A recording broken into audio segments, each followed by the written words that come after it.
Tshepo Kgobe is my guest today on Future Cities Africa. He's Chief Operating Officer of Gautrain Management Agency. Tshepo, welcome. Give us a quick tour of your background and some major highlights. Thank you, Dan. I think it's, and thank you for having me on this interview channel. The one thing about me that most people don't know is I'm actually an engineer, despite the way, I look and dress and everything else. Everybody assumes all these strange things. So somebody thinks I'm an accountant, somebody thinks I'm in IT and all that. I'm actually a civil engineer, qualified originally as what they call it, as a hydraulics engineer. But I went into the railways immediately. I was sponsored by, the railway companies in my last year of my studies, and I went into the railways immediately. I've been there for the last 22 years, and I was just counting the other day that this Feb would be like 22 years since I started my career in the railways. I've drifted out and went into consulting, and I've done energy and mining before, and also IT and technology and everything else in between. Probably about 6 years back, I was called back to come and be part of the long-term expansion of the Gautrain. I was here. I'm one of the very first few engineers that were hired on the Gautrain when it started in 2005. I think that's when the preferred bidder was announced. I joined the Gautrain then at the earlier stages. So as they say around here, I know where the bodies are buried. How has the pandemic impacted Gautrain, and how is it planning on the recovery or dealing with a recovery? So overall, we've had to rethink our business in all its entirety. It's a different way. So if you look at our parking at the current moment, only 10% of the parking available is actually in use. And what that means, it means the original model that we had, that you are attracting car users out of their cars and into public transport. With the pandemic, the challenge is that people are not that keen to just hop into another vehicle with other people. But what we've done is we've made sure that the Gautrain is clean. And it's clean continuously. So what happens is when the train gets to an end station, we actually wipe it down. If it ends at the airport, at Hatfield, the airport trains in Santins get wiped down, and even in Park we wipe them down again. In addition to that, we've just introduced social distancing measures. The commuters are returning slowly, and we were, really going. By the time we hit December, we were close to 28% of our original pre-COVID numbers, which is still not enough. And what that means is that, both ourselves and the concessionaire, we are losing money during that time. So we are running services and we're losing money. And it is a big challenge. It's just like any other commuter service around the world, we are losing money. When do you expect to be near pre-COVID levels? We were really working at it. And then the second wave came through. And when the second wave came through, it meant that we were starting off right down off the very low base. So now we are almost back to where we were by around November.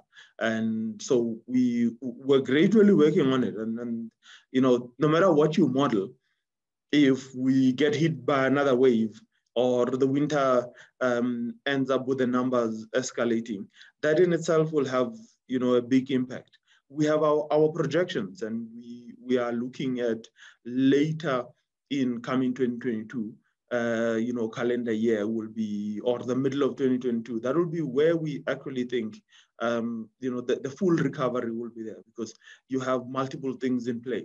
The vaccination would already be in place. People would be much more easily be willing to travel, and the economy will reopen but you also have to think differently about the business itself. What does public transport get used for when you reopen? Because not all the offices will reopen. Most people are giving away space of their offices that they've had. So we will have to think differently. And how has the pandemic pushed Gautrain to look at innovative procurement processes? So overall, what we've done with our procurement processes is that we have actually managed to migrate the entire supply chain and supply chain planning onto what do they call it, onto virtually. So all our tenders are now submitted virtually. They are submitted electronically in full. Our assessment of tenders is done electronically. And ultimately, all our, what do they call it, our meetings to do adjudications and evaluations are done electronically. So we have completely migrated our supply chain on and procurement onto it took a while because we did it internally. So we didn't hire in an external consultant or buy in a system. But that way we were able to sort out the things that naturally people who build these systems, they haven't thought of our procurement processes and our treasury regulations and the probity requirements that are there. So all of that has already been built into the system itself. So which means it's South African customized system that is able to deal with all the challenges that could happen in the real world. And on mass transit and social distancing, what is the future of public transport? Public transport will always be there. As the country reopens, I mean, I look at the freeways now. I was driving on the R55 in the early morning, and the traffic is already back to its normal way that it had always operated. So therefore, you will need public transport as a whole. But what we need to be able to do is bring on more capacity to enable the social distancing that you need. The ability, it will take a while before people are comfortable with them being packed into a general metro service. So we have to be able to bring on capacity. And what we've done is we've dynamically created a schedule that can, range up to what we want it to be. And ultimately get back to the 10 minutes headway, which will then allow for more social distancing on the system. With many people moving out of the city, many companies not letting their people fully back until perhaps June 2021, what impact will remote working have on our cities and on Gautrain? Remote working in itself will be a big challenge. And first to find challenge are the buildings you have around stations, and the rental occupancies are down 50%. And that's minimum. So that in itself, we have to think differently about transit-oriented development, multi-purpose buildings. A lot of buildings that were purely just office or residential, we would have to think about them in them being able to be both. A lot of places would have to think about what does transit-oriented development mean. It shouldn't just be a throwaway term. It has to be something that we actually enable. But the big issue with what they call it mass transit, it will be how you move people at the end and at the beginning of their journey. And those things are going to be very important. If you look at the grading of your last mile services, it has to cover all the way from a bus, which is like big mass transit, all the way to micro mobility, and it has to be shared. So individualized ownership of vehicles and how the logic between ownership and access has to change. And in particular in South Africa, that hasn't hit us yet. We're still an ownership-based country. So you want to own your own car. Ride sharing and vehicle sharing and bicycle sharing and scooter sharing is not yet our logic.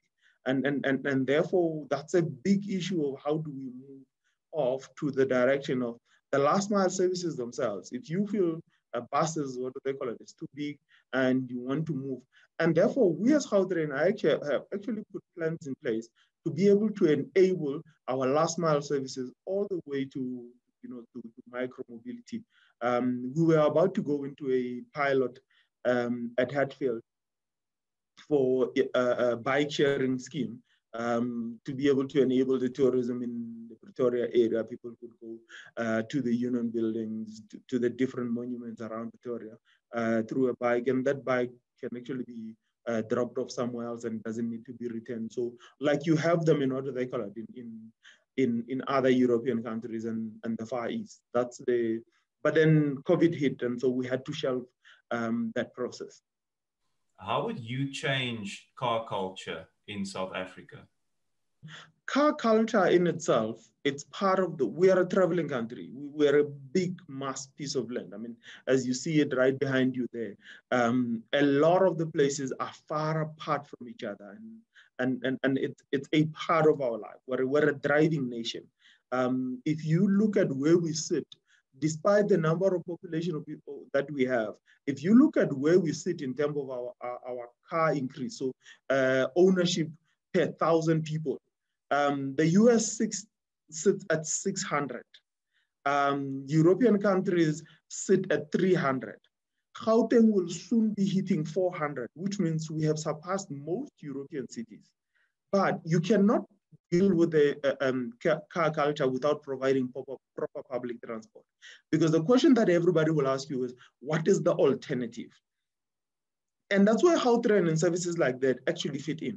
If you are able to explain to somebody who would naturally go to their car, what is the alternative to them, and being able to cover their, what I call total trip planning. Because when you wake up in the morning and say, I'm going to do the following, you don't think of it in segments. You say, oh, I'll go to Hartwell Station and I'll figure it out when I get there. And then I'll take the train and then I'll get to it and I'll figure it out when I get there. No, you gotta see your entire trip in full and think of it and the minute anybody has gaps that cannot be filled in. So the second layer of that, of you beyond providing proper public transport, is the fact that you have to provide information. You have to provide trip planning to people, and people have to have information totally accessible to them.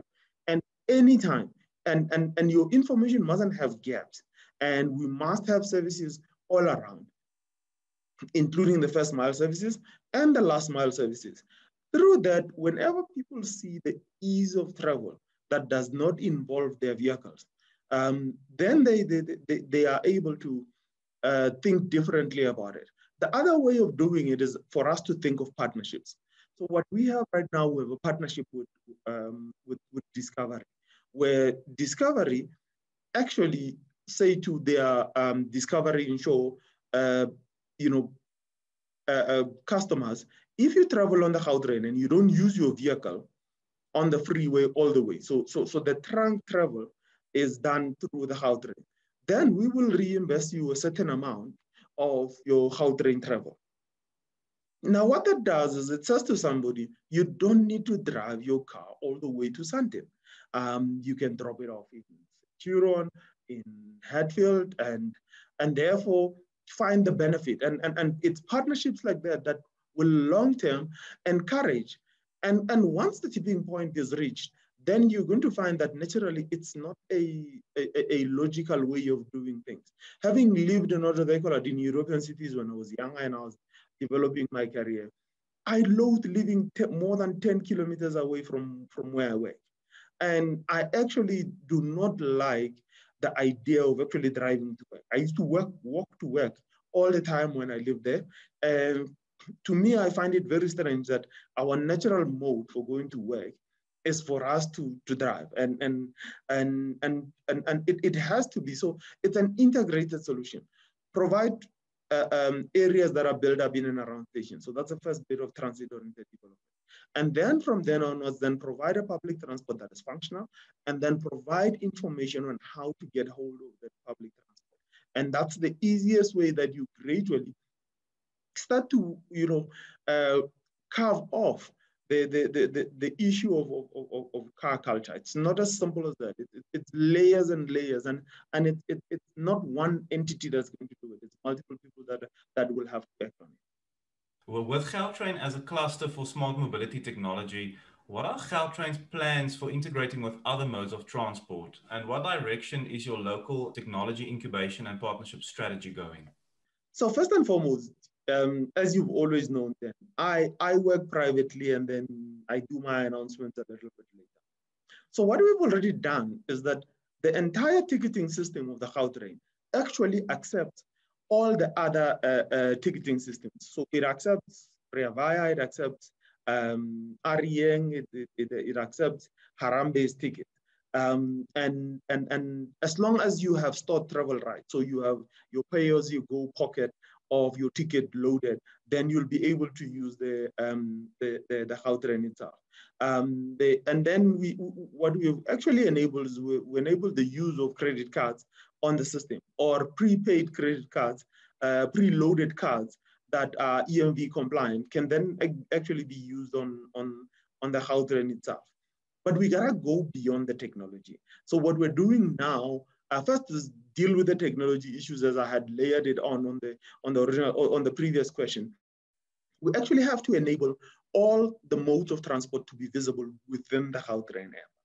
And we are redoing our app so that it can actually bring on all of that.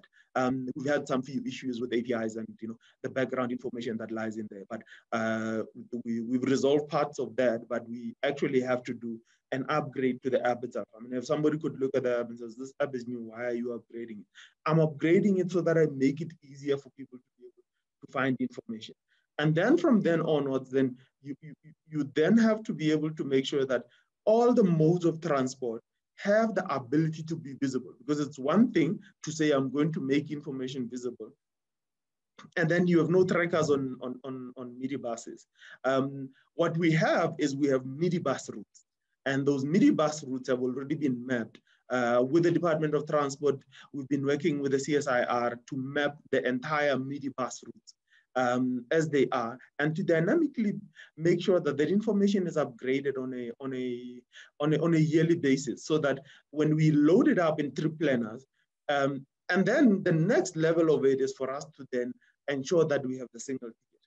But the single ticket in itself is of no use information-wise or data-wise if you do not ensure that you have a system-wide, APTMS, the way of being able to track what services are where at what time. And that in itself is a bit of a challenge, because then you're asking, the different industries to be trackable. And we will have multiple challenges, and I don't anticipate. But the relationship that the MEC has built with public transport, and in particular with the taxi industry, will enable a lot of things to happen much faster. I mean, we've been working on this thing for the last 3 years, and I've been talking about it for a while. But now it's time to move. And as you've seen, the Premier has enabled it in his State of the Province address on how do we move forward. I'm curious to know, what are your plans for expansion of the Gautrain? And I'm in particular interested in the new Lanseria Smart City project that's been announced by President Cyril Ramaphosa. It is an important question, and it's a question that everybody's keen on. So every time when I do this, I always tell a lot of people, the line is going to Soweto, in particular, it will terminate in Jabulani. But if you live in the West, it's not going near your house, because everybody tries to tell me, like, where's the line going? I said, no, not near your house, just a little bit further to the right. But the line will go through Randburg, so it will leave Sandton, we have thoughts of building a second Sandton station, which will service the Western line, and then go through Randburg, and then from Randburg, then go to Cosmo City near the Dome, and then from there it will go to Little Falls, Roodepoort, and then to Jabulani. That line in itself, it's actually the connection point for the Lanseria line. But the Lanseria line in itself has multiple challenges. So there's no physical city there at the current moment. So PPPs have to have demand. Demand is the core of PPPs. And by their nature, if I cannot prove demand and it's projected demand, we find ourselves with that city sitting right at the back and into phase 5. But we are working with the Lanseria City development and developers in such a way that we are able to see what other solutions can we look at. And we're also exploring things like light rail, tram trains and things like that. So everything is in the mix, and we are looking forward to being able to enable the Lanseria city. And as I say to a lot of people, everybody is after the Gautrain type service. We have to be careful about whether is it the Gautrain or a Gautrain type service. If you ran any other service there and it was run efficiently and reliably as the Gautrain, you don't physically need a railway line there immediately. You can actually build a city and then gradually bring on, a bus service, a light rail service, and then eventually upgrade to a full rail service later on. What are the main lessons taken from 2020, and how can Gautrain address them to not only survive but to thrive in the future? So a lot of the things that we've learned in Gautrain is everybody talks about how do you build forward? How do you think logically about how do you do something today that will benefit your future endeavors all the time? Because one of the things that most people make a mistake with is implement something for the sake of COVID. And when you do that, what ends up happening, and you don't think about the lifetime evolution of what you want to do, then the challenge is that you then are stuck with sunk costs. And the biggest lesson learned in 2020 was the fact that we are able to actually do a whole lot of things to create a way in which people are safe, to create social distancing, to create an environment that works. But that environment that works can actually be used long-term wise to do other things. So let me give you an example. So as we update our app, one of the things that we're bringing forward is the ability for you to book a seat on the Gautrain. When we say book a seat, I don't mean like physically saying, I'm going to sit on 6-3A on coach number 4. It is a question of you being able to say, at what time can I travel? So can I travel on the 7:30 train? And the app will say to you, no, the train already with the number of people that have requested that service, it's full. And then suggest another 2 services that you could take that are near to that service 10 minutes before and 10 minutes after. And therefore, you are able to view which trains are full, which are not full. And if the services adjacent to that one are also full, the system will automatically show you services that have not been requested that much. We're not preventing you from traveling when you want, but we're just letting you know upfront that social distancing might be a bit of a challenge. And long-term wise, that allows me to be able to, for lack of a better phrase, flatten the curve when it comes to the peak in the morning. Because the peak in the morning, it's at a specific point. And it's at that point that, you physically even can't add more trains. It's you either add services adjacent to that one. But if we could actually be able to get people to travel much earlier and travel much later, then you can do social distancing, but long-term wise, I can manage overcrowding using the same system.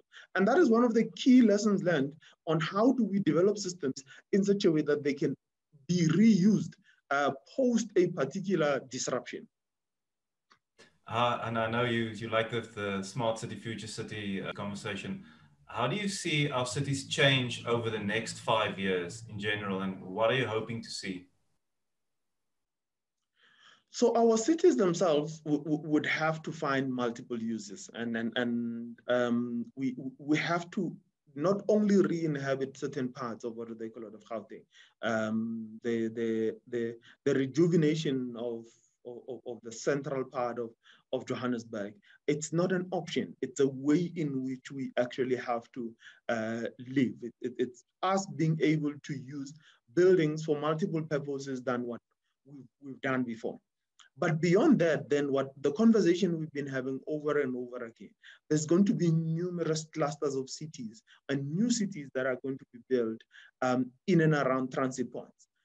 For instance, we are already in the conversation with Waterfall City about them building Waterfall City 2, which will be right behind the Gautrain depot. And that will come with a new Gautrain station. And that Gautrain station would then enable a transit-oriented development in and around it. And it's a massive city. It's bigger than Waterfall 1. If you think Waterfall 1 is big, you have to look at the planning on this thing. This includes an industrial park, an office complex, a multi-use purpose center, a 15-seater stadium right at the back of, what do they call it, of that land. And in addition to that, everything is going to be, we're going towards what's called the 15-minute city. Can I be 15 minutes away from everywhere else? In Gauteng, literally speaking, if you look at my office and you look what Midrand Station is, you are literally 20 minutes from everywhere. I'm 20 minutes from Pretoria Central. I'm 20 minutes away from Central Johannesburg. And I'm literally 20 minutes away from the airport, which means I'm also 20 minutes away from Kempton Park. So the 15-minute city, or the 20-minute city, as Google adopted, as what they call it, as Gauteng, will be the mode by which we build. If you are not away from where you need to be, or you cannot walk 10 minutes to get to your transit point so that you can ride out 20 minutes to the next place that you want to be, then we've built in the wrong place. And the biggest challenge is it's not dealing with the urban sprawl, but enabling transport in the urban sprawl in such a way that you're always 20 minutes from everywhere you want to go.